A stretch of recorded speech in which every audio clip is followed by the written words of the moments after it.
गणेश चतुर्थी व्रत की कथा।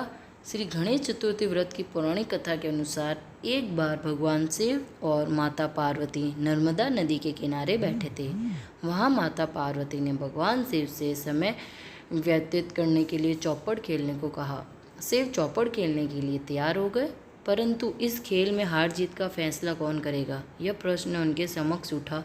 तो भगवान शिव ने कुछ तिनके एकत्रित कर उसका एक पुतला बनाकर उसकी प्राण प्रतिष्ठा कर दी और पुतले से कहा, बेटा, हम चौपड़ खेलना चाहते हैं, परंतु हमारी हार जीत का फैसला करने वाला कोई नहीं है, इसीलिए तुम बताने कि हम दोनों में से कौन हारा और कौन जीता। उसके बाद भगवान शिव और माता पार्वती का चौपड़ खेल शुरू हो गया।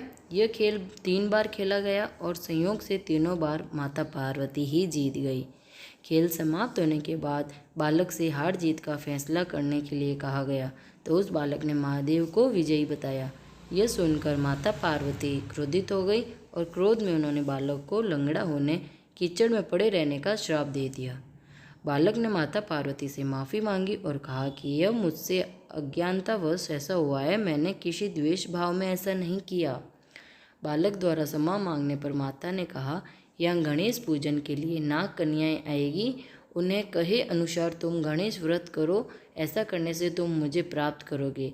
यह कहकर माता पार्वती शिव के साथ कैलाश पर्वत पर चली गई। 1 वर्ष के बाद उस स्थान पर नाग कन्याएं आई।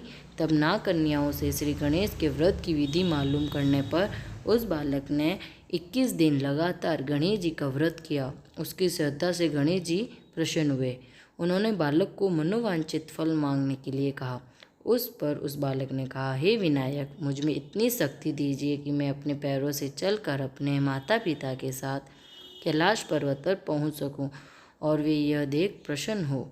तब बालक को वरदान देकर श्री गणेश अंतर्ध्यान हो गए। इसके बाद वह बालक कैलाश पर्वत पर पहुँच गया और कैलाश पर्वत पर पहुँचने की अपनी कथा उसने भगवान शिव को सुनाई। चौपड़ वाले दिन से माता पार्वती शिवजी से विमुख हो गई थी, अतः देवी के रुष्ट होने पर भगवान शिव ने भी बालक के बताए अनुसार 21 दिनों तक श्री गणेश का व्रत किया।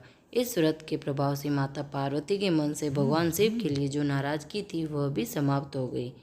तब यह व्रत विधि भगवान शंकर ने माता पार्वती को बताई। यह सुनकर माता पार्वती के मन में भी अपने पुत्र कार्तिकेय से मिलने की इच्छा जागृत हुई। तब माता पार्वती ने भी 21 दिन तक श्री गणेश का व्रत किया तथा दूर्वा, फूल और लड्डुओं से गणेश जी का पूजा अर्चना किया। व्रत के 21वें दिन कार्तिकेय स्वयं माता पार्वती जी से मिले। उस दिन से श्री गणेश चतुर्थी का यह व्रत समस्त मनोकामनाओं की पूर्ति करने वाला व्रत माना जाता है। इस व्रत को करने से मनुष्य के सारे कष्ट दूर होकर मनुष्य को समस्त सुख सुविधाएं प्राप्त होती है।